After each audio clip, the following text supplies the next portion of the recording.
So guys welcome to the 11th video of month tech series. और आज इस video में हम ये जो नेविगेशन बार के संग कुछ इश्यूज हैं उन्हें सॉल्व करेंगे। जैसे कि यहाँ पे अगर यूजर साइन इन कर चुका है तो डेफिनेटली उसे साइन अप और साइन इन नहीं दिखने चाहिए, और अगर नहीं किया है तो प्रोफाइल और क्रिएट पोस्ट नहीं दिखने चाहिए। और उसके बाद हम अपने डेटाबेस से जितने भी पोस्ट हमने सेव करे हैं सारे फैच करके यहाँ पे अपने होम पेज पे शो करेंगे। तो सबसे पहले तो ये नेविगेशन बार का इश्यू सॉल्व करते हैं। तो डेफिनेटली उसके लिए मुझे navbar.js में आना होगा। अब यहाँ navbar.js में हम यहाँ पे एक फंक्शन बनाएंगे जिसको कि हम नेम देंगे लॉगिन स्टेटस। अब इसके अंदर पहले तो मैं एक चीज आपको एक मिनट क्लियर कर देना चाहता हूँ कि अगर हमारा यूजर लॉगिन कर चुका होगा तो डेफिनेट सी एक बात है कि हमारी एप्लीकेशन में लोकल स्टोरेज में उसका JWT टोकन होगा ही होगा। क्योंकि अगर JWT टोकन नहीं है इसका मतलब कि यूजर ने लॉगिन नहीं किया है, और इसी चीज़ का यूज़ करके हम यहाँ पे अपना जो भी नेविगेशन लिंक्स हैं उन्हें सेट करने वाले हैं। यानी कि अगर मैं यहाँ पे लिखता हूँ कॉन्स्ट टोकन और इसके अंदर मैं लिखता हूँ equal to local storage dot get item JWT, तो यहाँ पे हमारा JWT आ गया। और मैं यहाँ कंसोल में आपको दिखा देता हूँ ये चीज़। तो अगर मैं यहाँ कंसोल डॉट लॉग टोकन करूँ और इस लॉगिन स्टेटस फंक्शन को रन कर दूँ तो मैं इसे सेव करता हूँ। अब यहाँ पे देखते हैं कंसोल में, तो ये देखिए यहाँ पे हमारा टोकन हमें दिख रहा है क्योंकि अभी हमारा यूज़र साइन इन है, यानी कि मैं अभी लॉग इन हूँ इसमें। ठीक है, हम डेफिनेटली इसमें बाद में लॉग आउट का फंक्शन भी डालेंगे, बट अभी पहले इस पर वर्क करते हैं। तो अभी मैं इसमें लॉग इन हूँ, तो यहाँ से मैं ये कंसोल डॉट लॉग हटा देता हूँ। अब यहाँ पे मैं कंडीशन डालता हूँ इफ़ टोकन, यानी कि अगर टोकन अवेलेबल है, यानी कि यूज़र साइन इन है, यानी यूज़र ने लॉग इन कर रखा है, तो उसके बाद हमें सिर्फ दो ही यहाँ पे ऑप्शंस देने हैं, एक तो प्रोफाइल का और एक क्रिएट पोस्ट का। तो मैं इन दोनों को यहाँ से करता हूँ कट। अब यहाँ कट करने के बाद मैं यहाँ आता हूँ अपनी इफ़ स्टेटमेंट के अंदर, और इसके रिजल्ट में यहाँ पे लिखता हूँ रिटर्न, और रिटर्न के बाद मैं एक एरे रिटर्न करूँगा जिसके अंदर अब मुझे लगाने हैं एम्प्टी टैग, और इस एम्प्टी टैग के अंदर जो भी हमने अभी कट किया है वो दोनों हम लिंक टैग पेस्ट कर देंगे। तो अगर यहाँ पे टोकन अवेलेबल होगा, यानी कि जो हमारा यूज़र है वो साइन इन कर चुका है, तो बस प्रोफाइल और क्रिएट पोस्ट का ही ऑप्शन यहाँ पे रिटर्न होंगे। फिर अब मैं यहाँ पे एल्स कंडीशन लिखता हूँ, तो यहाँ मैं लिखता हूँ एल्स, और एल्स कंडीशन में मुझे रिटर्न करवाने हैं साइन अप और साइन इन। तो यहाँ पे मैं इसे करता हूँ कट, और यहाँ एल्स कंडीशन में मैं सबसे पहले तो रिटर्न लिखता हूँ, और उसके बाद सेम मैं एरे बनाऊँगा और एरे के अंदर एम्प्टी टैग्स लगाऊंगा, और उसके अंदर मैं ये लिंक टैग पेस्ट कर दूंगा। अब इसके बाद ये जो लॉगिन स्टेटस फंक्शन है ये यहाँ से मैं हटा देता हूँ। अब इस लॉगिन स्टेटस फंक्शन को हम इस UL टैग के अंदर डाल देंगे, क्योंकि डेफिनेटली यहीं से हमने लिंक टैग उठाए हैं और यहीं हम चाहते हैं कि जो लिंक टैग रिटर्न हो। तो हम इसी UL टैग के अंदर दोनों हमारे जो भी लिंक टैग हैं या फिर कहें लिस्ट टैग हैं तो वो यहीं पर रिटर्न करवाना चाहते हैं। तो यहाँ पे मैं लॉगिन स्टेटस फंक्शन रन कर दूंगा। अब मैं इसे सेव करता हूँ और देखते हैं। अब तो ये देखिएगा इस यहाँ पे एक्चुअली एक एरर आया है, each child in a list should have a unique की प्रॉप। तो गाइस ये एक्चुअली हमने ये एक एरे बनाई है तो इस वजह से इनके लिए यूनिक की मारा है, बट अभी आप इसे इग्नोर कर सकते हैं डेफिनेटली। तो आप देख सकते हैं हमारा यूज़र यहाँ पे लॉग इन है, तो इस वजह से यहाँ पे प्रोफाइल और क्रिएट पोस्ट का ही ऑप्शन आ रहा है।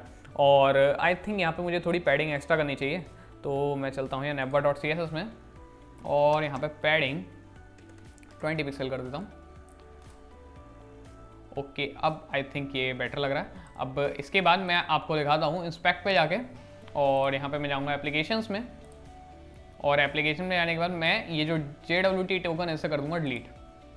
अगर डिलीट करने के बाद अगर हम रिफ्रेश करेंगे तो देखेंगे आप कि यहाँ पे साइन अप और साइन इन आ गए हैं और प्रोफाइल और क्रिएट पोस्ट नहीं आ रहे हैं। अब आप सोच रहे होंगे कि ऐसे ही यहाँ पे डिलीट करके रिफ्रेश करके आप ऐसे करेंगे क्या, मतलब लॉग आउट? तो डेफिनेटली नहीं, हम लॉग आउट का यहाँ पे ऑप्शन डालेंगे तब ये प्रॉब्लम नहीं आएगी। बट अभी के लिए हमें यहाँ पे टेस्ट करके देखना हमारी साइट को, इसलिए हमने JWT टोकन को डिलीट करके यहाँ पे लॉग आउट किया। तो अभी आप, लेकिन एक प्रॉब्लम है, हम लॉग आउट कर चुके हैं लेकिन ये हम होम पेज दिख रहा है, जबकि ऐसा नहीं होना चाहिए था। होम पेज नहीं दिखना चाहिए, यहाँ पे साइन अप या सिर्फ साइन इन पेज दिखना चाहिए। तो उसके लिए ऐसा करते हैं, यहाँ पे हम आते हैं home.js में और यहाँ पे भी एक फंक्शन बनाते हैं। तो यहाँ पे मैं सेम फंक्शन बना दूंगा, या ऐसा करते हैं यहाँ फंक्शन ही बनाते हैं। यहाँ पे मैं यूज़ इफ़ेक्ट इंस्टॉल करूँगा, तो यहाँ पे मैं यूज़ इफ़ेक्ट को इंपोर्ट कर लेता हूँ। अब इसके बाद यहाँ पे हम यूज़ इफ़ेक्ट का यूज़ करेंगे और उसी के अंदर हम अपनी इफ स्टेटमेंट लिखेंगे जिस तरह से हमने नैप बार में लिखी थी। तो यहाँ पे मैं यूज़ इफ़ेक्ट का स्निपेट डालता हूँ। अब इसके बाद यहाँ पे हम डेफिनेटली इसमें जो वैल्यू यहाँ डलती है इसमें तो कुछ नहीं डालेंगे। अब इसके अंदर हम यहाँ पे अपनी स्टेटमेंट लिखेंगे। तो सबसे पहले तो मैं यहाँ पे वेरिएबल बना देता हूँ कॉन्स्ट टोकन, और यहाँ पे लोकल स्टोरेज से मैं JWT टोकन गेट कर लेता हूँ। तो अगर यहाँ पे JWT टोकन अवेलेबल है तो इफ़ नो, एक्चुअली यहाँ पे हमें नॉट टोकन करना है, इफ़ नॉट टोकन, क्योंकि अगर टोकन अवेलेबल है तो कोई बात नहीं, तो हमारा होम पेज शो होगा। अगर टोकन अवेलेबल नहीं है तो मैं चाहता हूँ कि मेरा यूज़र नेविगेट कर जाए साइन अप पेज पे, तो उसके लिए डेफिनेटली मुझे यूज़ नेविगेट इंपोर्ट करना होगा। तो मैं करता हूँ import use navigate from react router DOM, और इसके बाद यहाँ पे मुझे एक वेरिएबल में रन करना होगा इसे। तो कॉन्स्ट, आई होप कि आपको यूज़ नेविगेट यूज़ करना आता है क्योंकि हम यूज़ कर चुके हैं इस वेबसाइट में उसे। तो const navigate equal to use navigate, और मैं इसे रन कर देता हूँ। और डेफिनेटली हमने यूज़ इफेक्ट का यूज़ इसलिए किया है क्योंकि जब भी हमारा कंपोनेंट यहाँ पे लोड होता है या माउंट होता है तो यूज़ इफेक्ट के अंदर जो भी फंक्शंस होते हैं वो स्टार्टिंग में ही रन हो जाते हैं। इसी वजह से हम चाहते हैं कि जैसे ही हमारा होम पेज लोड हो उससे पहले ही ये स्टेटमेंट चेक हो, और अगर लोड होने से पहले ही अगर ये ट्रू होती है तो जो भी हमारा यूज़र है वो साइन अप पेज पे नेविगेट कर जाए। तो मैं लिखता हूँ नेविगेट और इसके अंदर मैं एड्रेस डाल देता हूँ साइन अप। अब मैं इसे सेव करता हूँ। अब सेव करने के बाद हम चलते हैं यहाँ पे। तो ये देखिए गाइस, मैं ऑटोमेटिकली यहाँ पे साइन अप पेज पे आ गया हूँ। और अगर मैं यहाँ पे एड्रेस चेंज करके अगर मेन होम पेज पे जाना भी चाहूँ, अब देखिए तो मैं नहीं जा पा रहा हूँ। और अब मैं आपको साइन इन करके दिखाता हूँ। तो यहाँ पे अगर मैं साइन इन करता हूँ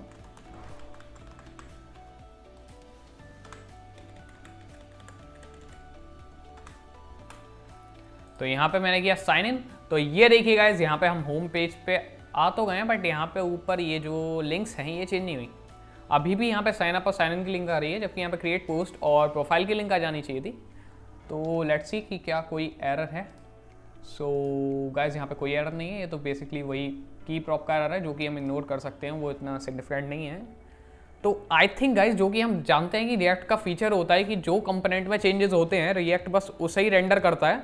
तो आई थिंक यहाँ पे नेविगेशन बार में कुछ चेंजेस नहीं हुए तो उसे रेंडर ही नहीं किया, तो इस वजह से उसकी जो भी यहाँ पे नेविगेशन लिंक्स थी वो चेंज नहीं हुई। तो यहाँ पे हमें उसके लिए कुछ करना होगा। तो आई थिंक यहाँ पे हमें अब कॉन्टेक्स्ट API का यूज़ करना होगा। सो कॉन्टेक्स्ट API का हम यहाँ पे यूज़ करेंगे।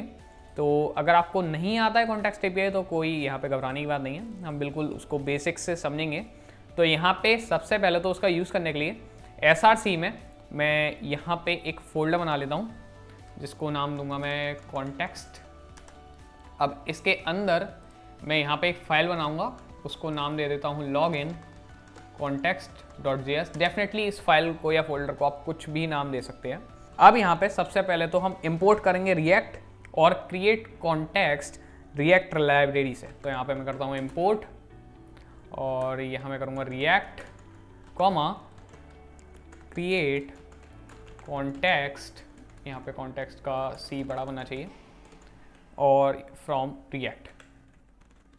तो यहाँ पे हमने रिएक्ट से रिएक्ट और क्रिएट कॉन्टेक्स्ट, एक्चुअली यहाँ पे रिएक्ट का R कैपिटल बनेगा गाइस, और यहाँ पे हमने रिएक्ट और क्रिएट कॉन्टेक्स्ट यहाँ पे इंपोर्ट कर लिया है हमने रिएक्ट लाइब्रेरी से। अब इसके बाद हम इसे एक्सपोर्ट कर देंगे। तो यहाँ पे हमने कॉन्टेक्स्ट के लिए एक फाइल बनाई है जिसमें कि हमने कॉन्टेक्स्ट क्रिएट कर दिया है। अब यहाँ पे इस कॉन्टेक्स्ट को हम एक्सपोर्ट कर देंगे। अगर आप नहीं समझ पा रहे हैं कि बेसिकली कॉन्टेक्स्ट है क्या, तो ये कॉन्टेक्स्ट API एक फंक्शन है रिएक्ट का जो कि आपको अलाउ करती है एक ऐसा ग्लोबल वेरिएबल बनाने के लिए। तो यहाँ पे हम क्रिएट कर रहे हैं, ये कॉन्टेक्स्ट आप मान सकते हैं ग्लोबल वेरिएबल है। ग्लोबल वेरिएबल मीन्स हम इसमें app.js में इस वेरिएबल को ले जाएंगे और डिक्लेयर करेंगे, और फिर उस वेरिएबल की जो भी वैल्यू है उसमें हम कोई भी कंपोनेंट उस वेरिएबल को एक्सेस कर सकता है। जैसे मैं एग्जांपल दूं तो यहाँ पे आप जानते हैं कि हमने napbar.js में ये टोकन फंक्शन बनाया है, टोकन वेरिएबल बनाया है। बट अगर ये टोकन वेरिएबल बनाने के बाद भी अगर हम सपोज ये हमारा create post डॉट जेएस है, अगर मैं यहाँ पे console.log टोकन करूँगा तो उसे नहीं पता होगा कि ये टोकन वेरिएबल क्या है, क्योंकि ये एक लोकल वेरिएबल है और ये सिर्फ nepbar.js तक ही लिमिटेड है। बट लॉगिन कॉन्टेक्स्ट का यूज़ करके हम एक ग्लोबल वेरिएबल बना सकते हैं। तो देखते हैं कैसे बनाना है उसे। तो इस वेरिएबल को मैं नेम दे देता हूँ लॉगिन कॉन्टेक्स्ट और फिर यहाँ पे क्रिएट कॉन्टेक्स्ट फंक्शन में रन कर देता हूँ। तो अब यहाँ पे हमारा वेरिएबल बन गया है और ये ग्लोबल वेरिएबल को हम एक्सपोर्ट कर रहे हैं लॉगिन कॉन्टेक्स्ट नेम से। अब मैं इसे सेव कर देता हूँ।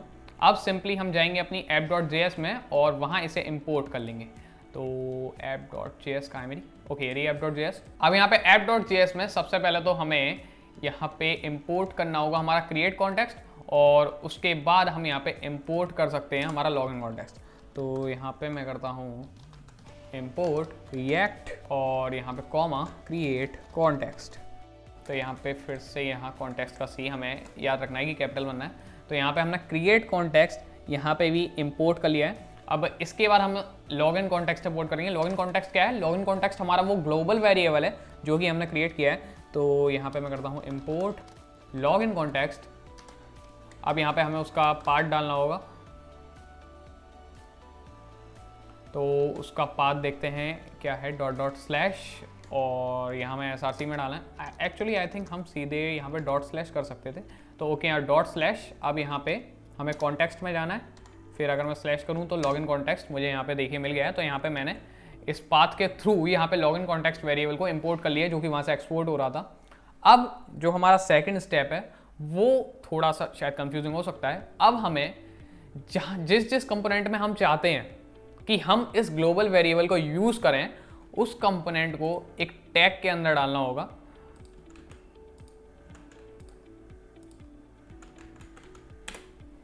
और उस टैग का नाम है लॉगिन कॉन्टेक्स्ट। तो बेसिकली यहाँ पे लॉगिन कॉन्टेक्स्ट डॉट प्रोवाइडर। तो बेसिकली जो भी हमने ग्लोबल वेरिएबल नेम रखा है उसी के नेम के आगे डॉट प्रोवाइडर लगा के हम ये टैग बनाएंगे। अब इस टैग के अंदर जितने भी हमारे बाकी कंपोनेंट्स हैं जिसके अंदर हम चाहते हैं इसका यूज़ करना, उसे डाल देते हैं। तो मैं यहाँ पे टोस्ट कंटेनर तक इसे इसके अंदर डाल देता हूँ और बाद में अब इसे सेव कर देता हूँ।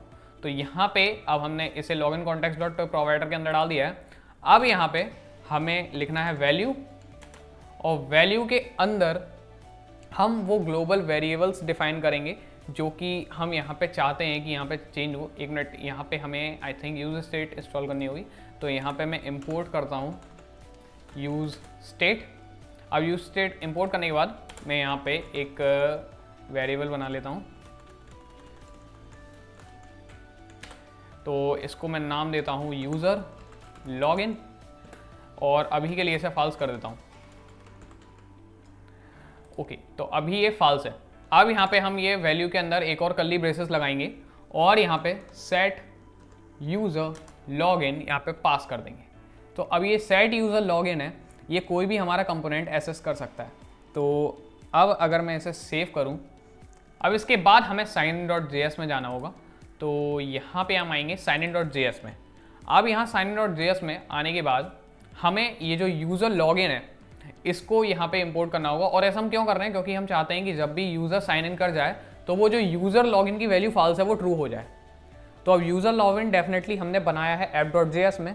अब यहाँ पे हमारे जो भी signin.js है उसे तो पता नहीं होता अगर हम उसे ग्लोबल वेरिएबल नहीं बनाते। अगर हम यूज़र लॉगिन को एक ग्लोबल वेरिएबल नहीं बनाते तो डेफिनेटली हमारे signin.js को नहीं पता होता कि ये क्या है, मतलब उसकी लिमिटेशन बस app.js तक ही होती यूज़र लॉगिन की। बट अब हमने उसे कॉन्टेक्स्ट API का यूज़ करके एक ग्लोबल वेरिएबल बना दिया है, तो हम यहाँ पे भी उसका यूज़ कर सकते हैं। बस सिंपली हमें कुछ चीज़ें इंपोर्ट करनी होंगी। यहाँ पे एक तो हमें इंपोर्ट करना होगा यूज़ कॉन्टेक्स्ट इंपोर्ट करने के बाद हमें यहाँ पे लॉगिन कॉन्टेक्स्ट इंपोर्ट करना होगा। तो यहाँ पे मैं करूँगा इंपोर्ट लॉगिन कॉन्टेक्स्ट। तो यहाँ पे देखिए लॉगिन कॉन्टेक्स्ट अपने आप इंपोर्ट हो गया। अब यहाँ पे हम एक वेरिएबल बनाएंगे। अब यहाँ पे हम यूज़ कॉन्टेक्स्ट का यूज़ करेंगे। तो मैं लिखूँगा कॉन्स्ट, यहाँ कर्ली ब्रेसेस लगाऊंगा और यहाँ पे यूज़ कॉन्टेक्स्ट रन कर दूंगा। अब यूज़ कॉन्टेक्स्ट के अंदर यहाँ पे मुझे लिखना होगा लॉगिन कॉन्टेक्स्ट। यहाँ पे हमने लॉगिन कॉन्टेक्स्ट इंपोर्ट कर लिया, तो यहाँ पे मैं लॉगिन कॉन्टेक्स्ट डाल देता हूँ और इन कर्ली ब्रेसेस के अंदर मुझे उस वेरिएबल का नेम लिखना होगा जो कि मैं इस फाइल में signin.js में इंपोर्ट करना चाहता हूँ। तो उसका नाम है set user login। तो यहाँ पे मैंने set user login इंपोर्ट कर लिया है। अब मैं सिंपली यहाँ पे आऊँगा और आप देख सकते हैं यहीं पे हमारा जो यूज़र है वो सक्सेसफुली साइन इन कर रहा है। तो एक्चुअली ऐसा करते हैं, यहाँ पे डेटा डॉट मैसेज की जगह यहाँ कर देते हैं साइंड इन सक्सेसफुली। अब इसके बाद हम चाहेंगे कि ये देखिए यहाँ पे सेट हो रहा है हमारे JWT टोकन, और इसी के बाद हम चाहेंगे कि यहाँ पे सेट यूज़र लॉगिन हो जाए ट्रू, और इसे सेव कर देंगे। तो जब भी यूज़र यहाँ पे साइन इन करेगा तो सेट यूज़र लॉगिन की वैल्यू ट्रू हो जाएगी, और ये ट्रू होगी तो इसकी इन्फॉर्मेशन यहाँ पे आएगी, और यहाँ पे इन्फॉर्मेशन आने के बाद हम इसे नैप बार में पास कर देंगे। तो यहाँ पे मैं लिखता हूँ लॉगिन, यहाँ पे एज अ प्रॉप हम पास कर सकते हैं अब सिंपली, अब हमें किसी कॉन्टेक्स्ट API की नीड नहीं है। तो यहाँ पे मैं लॉगिन इक्वल टू यहाँ पे सिंपली यूज़र लॉगिन जो हमारा ये वेरिएबल है ये यहाँ पे एज अ प्रॉप पास कर देता हूँ। और यहाँ पे देखते हैं कि हमें होम में करने की ज़रूरत नहीं, होम में हमें नीड नहीं है, बस हमें नैप बार में पास करना है, और नैप बार में पास करते हैं। सेव कर देता हूँ वैसे। अब नैप बार में हमें यहाँ पे प्रॉप यहाँ पे अपना लेना है। तो प्रॉप के लिए तो आप जानते ही होंगे, सिंपली हम प्रॉप के लिए यहाँ पे प्रॉप का नाम डाल देते हैं जो कि है लॉगिन। अब यहाँ पे मैं कर देता हूँ इफ़ लॉगिन और टोकन। तो यानी कि अगर हमारा टोकन अवेलेबल होगा या फिर वहाँ से लॉगिन जो हमारा ट्रू या फॉल्स होगी उसकी वैल्यू चेंज होगी, तो वो चेंज वैल्यू आएगी तो ये हमारी कंडीशन ट्रू हो जाएगी। अब मैं ऐसा करता हूँ सेव। अब सेव करने के बाद मैं यहाँ पे इंस्पेक्ट पे जाता हूँ और यहाँ पे एप्लीकेशन से JWT करता हूँ डिलीट, और डिलीट करने के बाद मैं ऐसा करता हूँ रिफ्रेश। अब मैं फिर से साइन इन करता हूँ, और अब आई होप कोई प्रॉब्लम ना आए।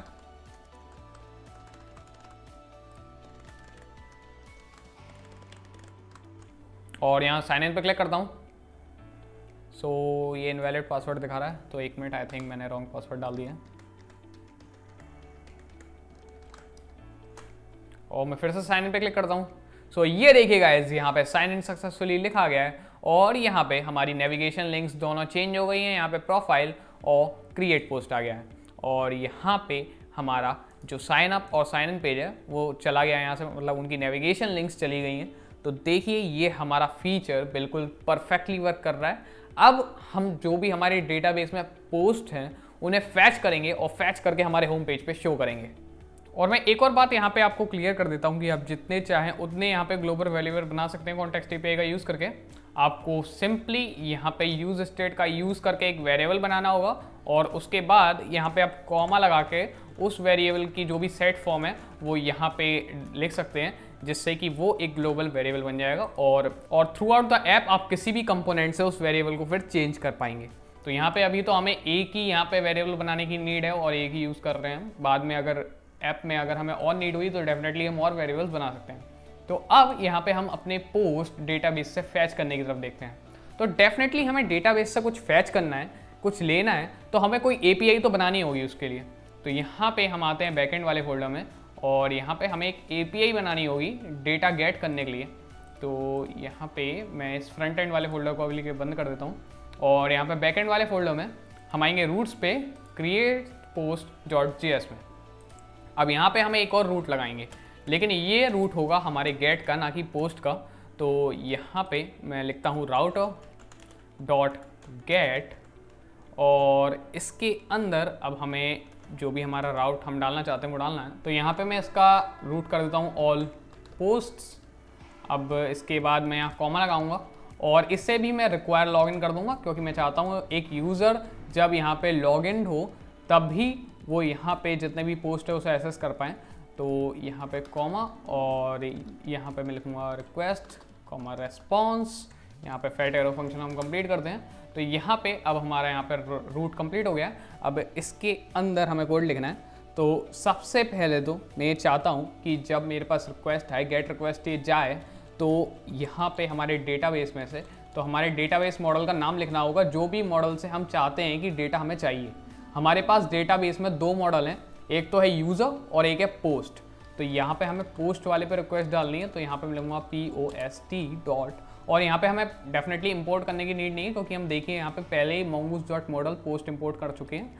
और अगर हमें यहाँ पे यूज़र से इन्फॉर्मेशन चाहिए होती तो यहाँ पे हम पोस्ट की जगह यूज़र लिखते हैं। डेफिनेटली हमने पोस्ट लिखा है, अब यहाँ पे हम लिखेंगे फाइंड। तो यहाँ पे हम फाइंड फंक्शन रन करेंगे, जो कि एक मोंगो डेटाबेस का एक फंक्शन है, जो कि आप उसकी डॉक्यूमेंटेशन में डेफिनेटली देख सकते हैं।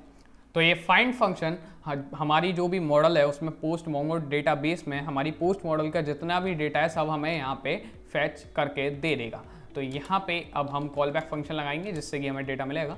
अब इस दैन के अंदर मैं लिखता हूँ पोस्ट इक्वल टू, यहाँ पे मैं फैट एरो फंक्शन लगाता हूँ, और यहाँ पे ये जो रेस्पॉन्स आएगा उसे जेसन में कन्वर्ट करता हूँ। अब इसके बाद मैं यहाँ पे एक कैच स्टेटमेंट लगा देता हूँ, जिससे कि अगर कोई एरर आए तो वो मुझे स्क्रीन पे शो हो जाए। तो अब मैं ऐसे करता हूँ सेव। तो यहाँ पे देखिए हमारी एपीआई बन गई है। तो एक बार इस एपीआई को फ्रंट एंड में डालने से पहले टेस्ट कर लेते हैं। तो यहाँ पे मैं ठंडा क्लाइंट पे जाता हूँ और यहाँ पे मैं न्यू रिक्वेस्ट करूँगा, और इसके बाद एक्चुअली उससे मैंने रिक्वायर लॉगिन कर दिया, राइट। तो मुझे हेडर्स में अपना ऑथराइजेशन और जो भी वो है डालना पड़ेगा।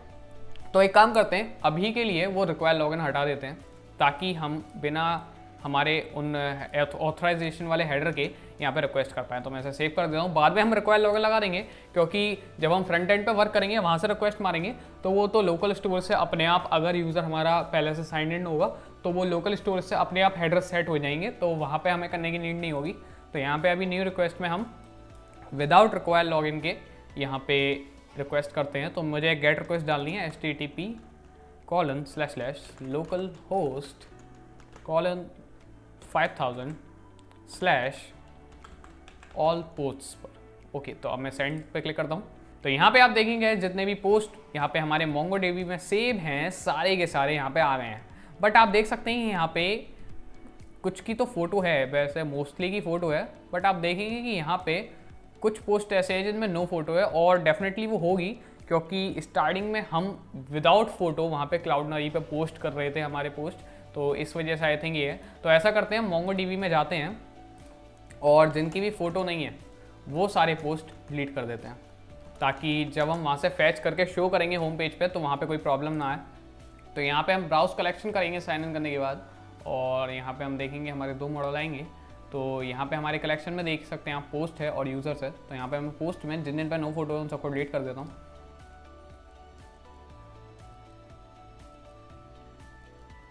ओके, तो आई थिंक जितने भी नो फोटो वाले पोस्ट थे वो सभी सक्सेसफुली डिलीट हो चुके हैं। तो अब यहाँ पे मैं आगे बढ़ सकता हूँ। तो ऐसा करते हैं, अब यहाँ पे वापस आते हैं VS कोड पे। अब अगर मैं एक चीज़ देखूँ तो यहाँ पे हमें डेटा में ID मिल रही है, टाइटल मिल रहा है, बॉडी मिल रही है, और फोटो एक मिनट में फिर से सेंड करता हूँ। तो ओके, अब देखिए फोटो मिल रही है और पोस्टेड बाय में हमें ID मिल रही है। बट आई थिंक हमें ID के संग यूज़र का नेम भी चाहिए होगा, क्योंकि हम चाहते हैं कि जो भी पोस्ट है उसके ऊपर आप देख सकते हैं इंस्टाग्राम में, तो यहाँ पे हम उस यूज़र का नेम यहाँ पे रिटर्न कर रहे हैं, यहाँ पे नेम शो कर रहे हैं, तो इस वजह से हम उसका नेम भी चाहिए होगा। तो उसके लिए हम एक फंक्शन का यूज़ करेंगे यहाँ createPost.js में। तो यहाँ पे हम फंक्शन का यूज़ करेंगे पॉपुलेट। तो ये पॉपुलेट फंक्शन क्या करता है, जो भी यहाँ पे हम पॉपुलेट में अंदर वैल्यू डालेंगे, यानी कि जो भी फील्ड डालेंगे हमारे डेटा की, वो उसे काफ़ी डिटेल्ड वे में यहाँ पे हमें रिटर्न करेगा। तो यहाँ पे मैं लिखता हूँ पॉपुलेट, और इसके अंदर मैं लिख देता हूँ पोस्टेड बाय। तो अब यहाँ पे मैं सेव करता हूँ उसे, और यहाँ पे मैं फिर से रिक्वेस्ट डालता हूँ। तो यहाँ पे आई थिंक कोई एरर आ गया, देखते हैं ज़रा यहाँ। तो कंसोल में यहाँ देखूँ तो posted bye, okay. So guys यहाँ पे मैंने स्पेलिंग मिस्टेक कर दी है, तो यहाँ पोस्टेड बाय है। ओके, यहाँ पे हम सेव कर दें, और यहाँ पे मैं फिर से रिक्वेस्ट डालता हूँ। तो अभी भी कुछ एरर, ओके, यहाँ पे अभी मोंगो डेटाबेस से कनेक्ट नहीं हुआ है, तो उससे टाइम देते हैं। तो ये देखिए गाइस, यहाँ पे हमारे पोस्ट आ गए हैं, और अब आप देखें तो यहाँ पोस्टेड बाय में हमें यूज़र की ID मिल रही है, नेम मिल रहा है, यूज़र नेम मिल रहा है, ईमेल मिल रहा है, और पासवर्ड भी मिल रहा है। तो यहाँ पे तो सारी डिटेल्स मिल रही हैं हमें, और वैसे हम पासवर्ड हैश दे तो कोई इसमें प्रॉब्लम नहीं है, बट हमें इतनी सारी डिटेल्स चाहिए नहीं, हमें सिर्फ और सिर्फ यूज़र का नेम चाहिए। तो इसलिए मैं यहाँ पे आता हूँ create post .js में, और यहाँ पे मैं कॉमा लगा के लिख देता हूँ जो जो चीज़ें हमें चाहिए। तो मैं डबल कोट्स के अंदर लिख देता हूँ _id, हमें आईडी चाहिए यूज़र की और चाहिए नेम। अब मैं इसे सेव करता हूँ और यहाँ पे ये एरर दिखा रहा है, बट एरर ओके, ये कॉमा लगाना है ओके। अब यहाँ सेव करता हूँ मैं, तो अब कोई एरर नहीं होगा। तो यहाँ पे मोंगो डेटाबेस से कनेक्ट हो जाए, उसके बाद हम रिक्वेस्ट मारेंगे। ओके, अब हम रिक्वेस्ट मार के देखते हैं। तो यहाँ पे मैं सेंड पे क्लिक करूँ तो ये रही गाइस, यहाँ पे हम पोस्टेड बाय में सिर्फ और सिर्फ नेम और यहाँ पे आईडी मिल रही है हमारे यूज़र की। तो अब आई थिंक यहाँ पे हमारी एपीआई परफेक्टली बन गई है। अब हम इसे फ्रंट एंड में इंटीग्रेट कर सकते हैं। तो यहाँ पे मैं ये रिक्वेस्ट बंद करता हूँ। अब यहाँ पे create post .js जो भी हमारा फ्रंट एंड की फाइल है उसमें हम चलते हैं और यहाँ पे एक फंक्शन बनाते हैं। एक मिनट, यहाँ पे create post में नहीं, हमें home.js में चलना है क्योंकि हमें होम पे शो करने हैं सब। तो यहाँ पे यूज फैक्ट के अंदर ही हम यहाँ पे एक फैच रिक्वेस्ट डाल देंगे।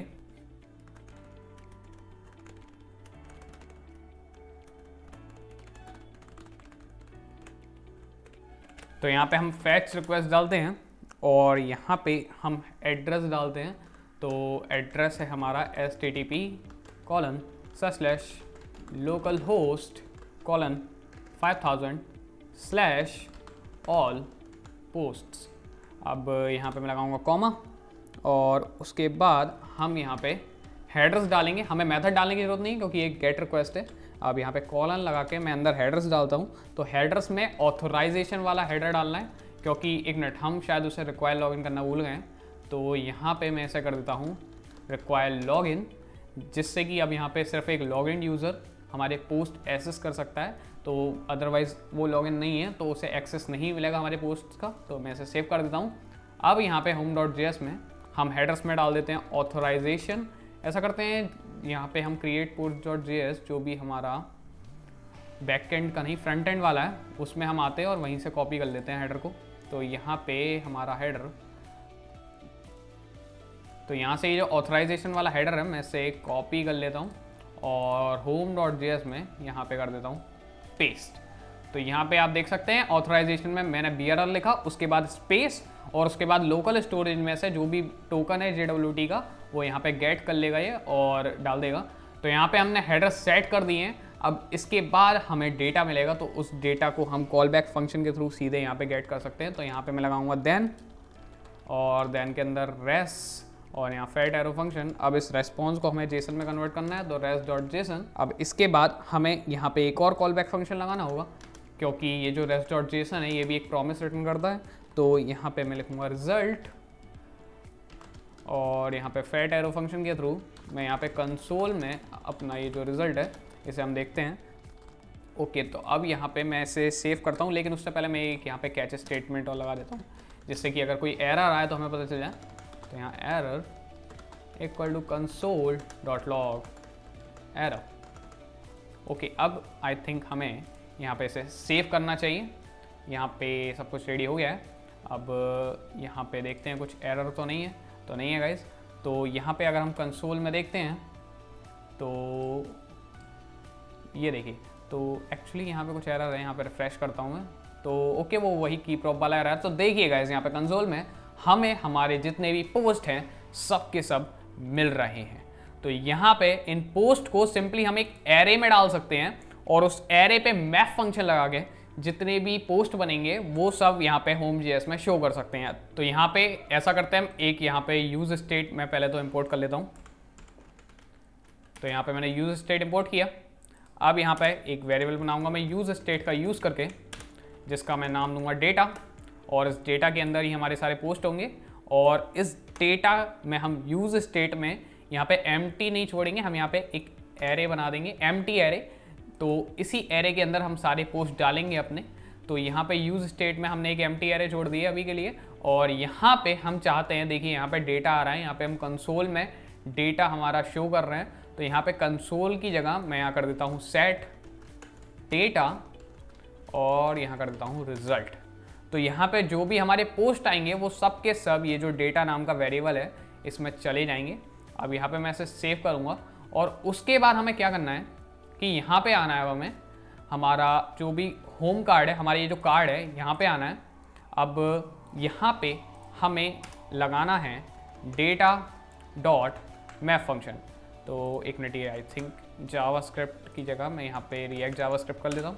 तो अब यहाँ पे मैं लगाऊंगा डेटा डॉट मैप। ओ एक मिनट, यहाँ पे सॉरी, यहाँ पे हमें जावास्क्रिप्ट यूज़ करनी है रिटर्न के अंदर, तो डेफिनेटली हमें यहाँ कर्ली ब्रेसेस लगाने होंगे। तो अब मैं लिख सकता हूँ डेटा डॉट मैप, और मैं यहाँ पे अब मैं यहाँ पे एक फैट एरो फंक्शन बनाता हूँ इसके अंदर।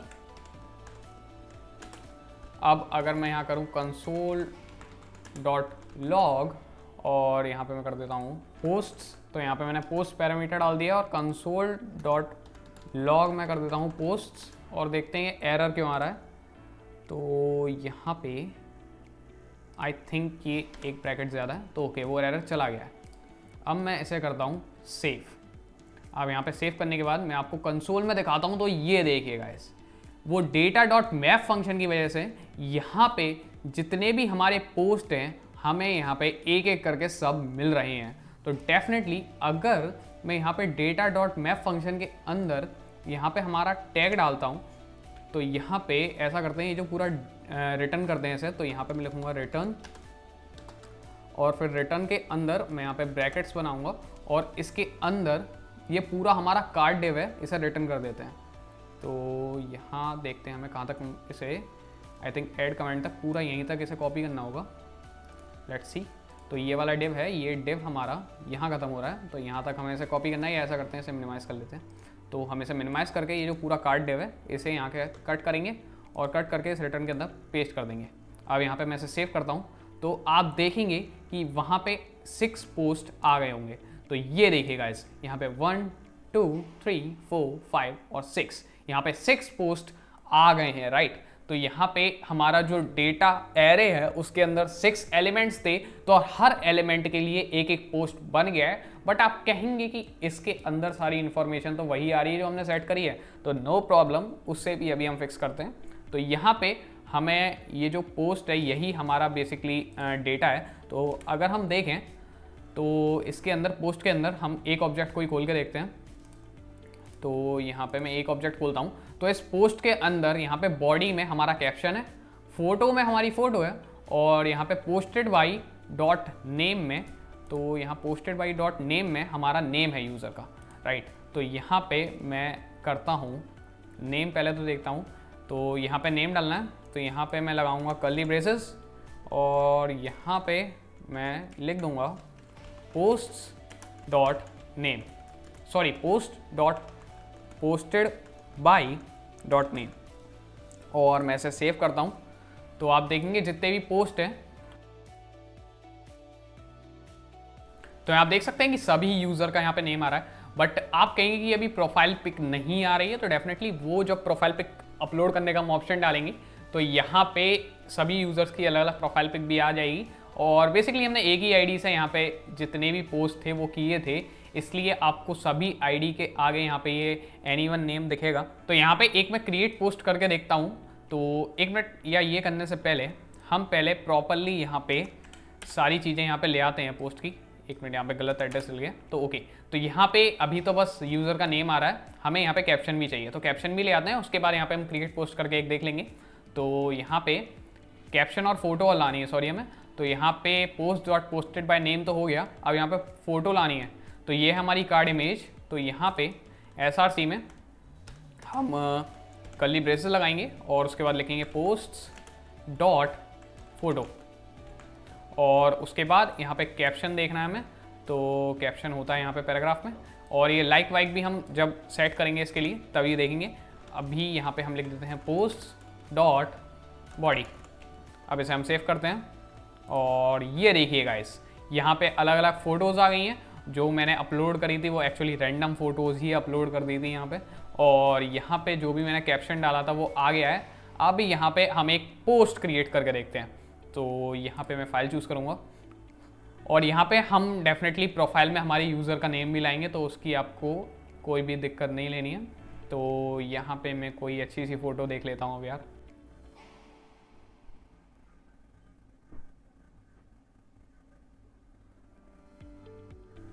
तो आई थिंक ये शायद एक सही फ़ोटो है, तो इसे ओपन करके देखता हूँ। तो ओके, हाँ गाइस, ये ठीक लग रही है। तो यहाँ पे हम कैप्शन लिख देते हैं टेट्रिस गेम, और यहाँ पे मैं इसे शेयर पे क्लिक करता हूँ। तो यहाँ पे शेयर पे क्लिक करने के बाद भी कुछ ओके, हाँ, तो सक्सेसफुली पोस्टेड यहाँ पे लिखा आ गया है और यहाँ पे मैंने पोस्ट कर दिया फ़ोटो। अब अगर मैं यहाँ पे देखूँ तो ये देखिए गाइस, यहाँ पे वो पोस्ट ऑटोमेटिकली आ गया है। यहाँ पे नेम आ गया है राहुल वर्मा, जिस यूज़र के नेम से अभी मैंने लॉगिन कर रखा है, और यहाँ पे हमारा पोस्ट भी आ गया और कैप्शन आ गया है। सो गाइस, यहाँ तक हमारी वेबसाइट परफेक्टली वर्क कर रही है। यहाँ पे हम डेटाबेस में पोस्ट डाल सकते हैं। हाँ, वहाँ से हमारे सारे पोस्ट यहाँ पे फैच होकर हमारे होम पेज में शो हो रहे हैं। अभी मुझे पता है यहाँ पे अभी काफ़ी चीज़ें करनी बाकी हैं, इसमें काफ़ी आई थिंक आपको इश्यूज़ लग रहे होंगे, बट धीरे धीरे हम सारे इश्यूज सॉल्व करेंगे और इसे एक परफेक्ट वेबसाइट बनाएंगे। सो गाइस, इस वीडियो में इतना ही, मिलते हैं किसी और वीडियो में। सो बाय गाइस, हैप्पी कोडिंग।